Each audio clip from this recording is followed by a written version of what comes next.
안녕하세요. 온달 장군입니다. 얼마 전 제가 퍼펙트 케어라는 아주 재미있는 영화를 본 적이 있습니다. 자, 이 영화는 잘 만들었지만 또 그 영화에서 던지는 메시지가 너무나 의미가 있어서 오늘 여러분께 소개를 해드리겠습니다. 자, 이 영화의 주인공은 사회복지업계에 종사하는 사람입니다. 이 사람은 그러니까 홀로 사는 어르신들을 이제 타겟으로 삼는 겁니다. 그래서 저 어르신 돈이 좀 있다. 그러면 저 어르신을 데리고 가서 내가 정부돈을 빼먹어야 되겠다. 자, 이런 나쁜 마음을 먹는 그런 악덕업주라고 볼 수가 있습니다.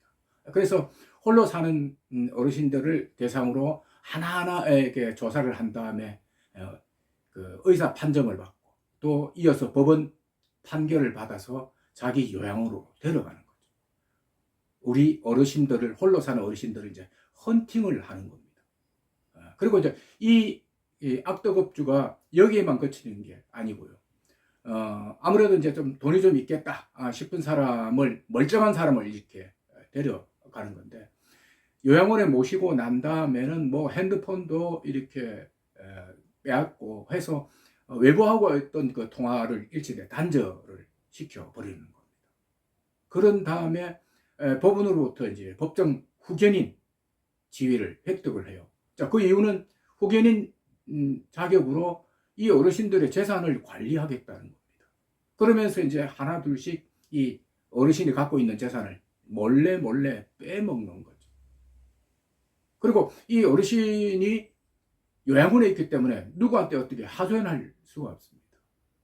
사실 여러분도 잘 아시겠습니다만은 자기 자신은 정신이 멀쩡한데 주위에서 저 사람 이상해요 라고 몇 명이 모여서 그렇게 이야기를 해버리면 한순간에 사람이 바보 된다는 것은 뭐 여러분도 잘 아시지 않습니까?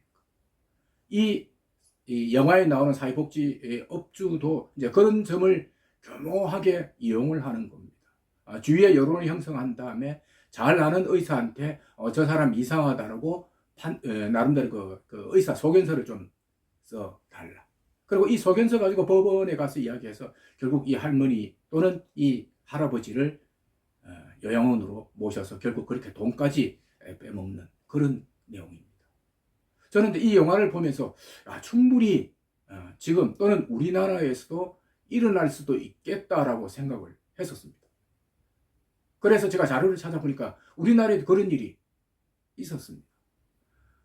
부산 북구에서 일어난 일인데 이제 부부가 운영하는 요양원에서 아무래도 이제 입소해 있는 어르신들이 정신이 좀 정상이 아닐 때가 참 많으니까 지난 2007년부터 이 어르신들의 통장, 도장을 갖고 돈을 하나 둘씩 이렇게 빼먹은 겁니다. 그렇게 쭉 오랫동안 나쁜 짓을 하다 보니까 결국은 이제 경찰한테 덜미에 잡히게 된 그런 일인데 실제로 이런 일이 발생을 했었습니다. 또 다른 케이스가 있습니다. 이 요양보호사가 재가센터에서 파견된 사람인데 할머니 한 분, 그러니까 치매기가 좀 있는 할머니 한 분을 모셨던 모양이에요. 그 할머니를 자꾸 이제 꼬드깁니다.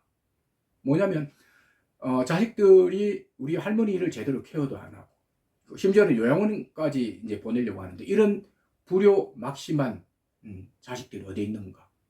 나를 자신을 양녀로 만들어주면 내가 효도도 하고 잘 모시겠다라고 이야기를 하는 거죠. 처음에는 반신반의했겠지만 자꾸 이런 이야기를 하니까 결국 이 할머니도 넘어갑니다. 그래서 이 요양보호사는 양녀 자격을 취득을 해서 결국 이 할머니 재산에 손을 대게 된다는 거예요. 영화에서처럼 이런 일이 이제 충분히 발생할 수 있는 거거든요. 자, 그러면 저는 이제 이 영화를 보면서 여러분께 던지는 메시지는 자, 그러면 어떻게 하라는 이야기인가? 딱히 어떤 거 정답은 없습니다만은 제가 보기에 그렇습니다. 제 생각에는 여러분이 갖고 있는 재산, 돈 이런 부분들은 아무래도 자식을 포함한 식구들한테는 알려놓는 게 좋겠다. 왜?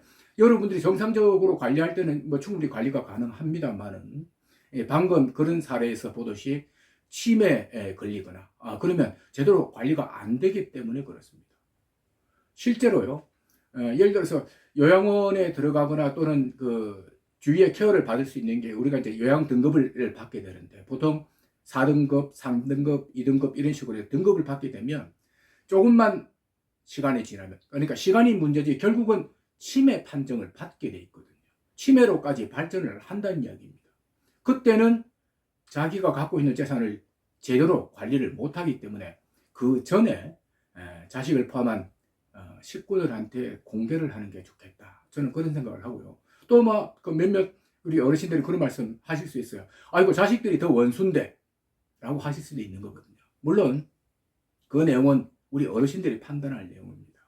자식들이 가져간다 그러면 뭐 자식들한테 줄 건지 아니면 자식들을 피하려고 하다가 결국 방금 말씀드린 대로 그런 외부 사람들이 돈을 빼먹도록 할 것인지 그거는 우리 어르신들이 생각해야 되고 판단해야 될 문제라고 생각합니다.